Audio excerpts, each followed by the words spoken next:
امام نے فرمایا اگر کسی پریشانی میں ہو، اگر کسی پریشانی میں ہو، چھٹے امام کی حدیث یہ ہے، تسبیح ایک نکال لو، صحیح اللہ سے توسل کرو، تمہاری پریشانی اسی وقت حل ہو گئی۔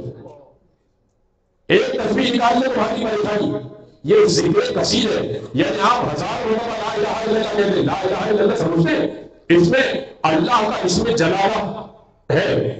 آپ کلمہ توحید پڑھ رہے ہیں، لا الہ الا اللہ، لیکن لا الہ الا اللہ ذکر کثیر نہیں بنے گا۔ فاطمہ کی تسبیح ذکر کثیر بن جائے گی، پڑھیے آپ کو مسئلہ حل ہو جائے گا۔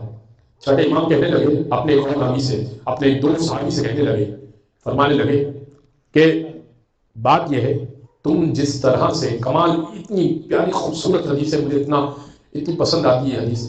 امام فرمانے لگے جس طرح تم اپنے بچوں کو واجب نماز کی تلقین کرتے ہو اور سکھاتے ہو، ہم اپنے بچوں کو یہ تسبیح فاطمہ سکھاتے ہیں۔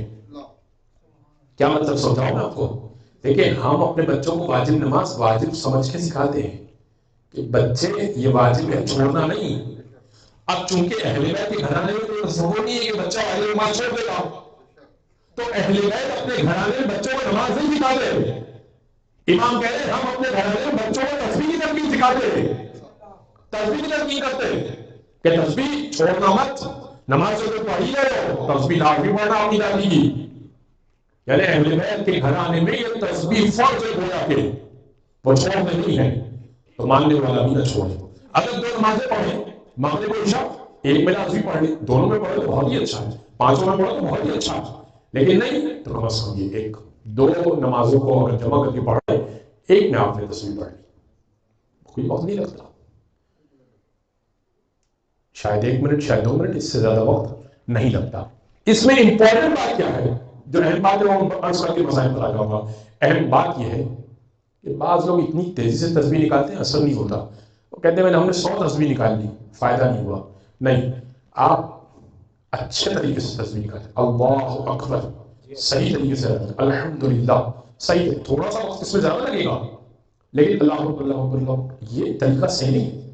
صحیح طریقے سے تسبیح ادا کیجیے، انشاءاللہ اس کی برکت آپ دیکھیے۔ امام نے فرمایا کہ اگر کوئی تمہیں پریشانی ہے، تسبیح کے ذریعے سے اپنا مسئلہ حل کرو۔ پھر فرمایا کہ اگر کوئی شخص یہ تسبیح ادا کرتا ہے، پروردگار اس کے گناہوں کو معاف کر دیا کرتا ہے، تمام گناہوں کو معاف کر دیا کرتا ہے۔ بی بی سیدہ کی تسبیح جو ادا کرتا ہے اس کے گناہ معاف ہو جاتے ہیں۔ ایک تسبیح، کیا مشکل ہے ایک تسبیح، نماز کے بعد ایک تسبیح، بڑا آسان ہے کہ انسان یہ تسبیح ادا کرے۔ ذکر کثیر ہے یہ تسبیح زیادہ۔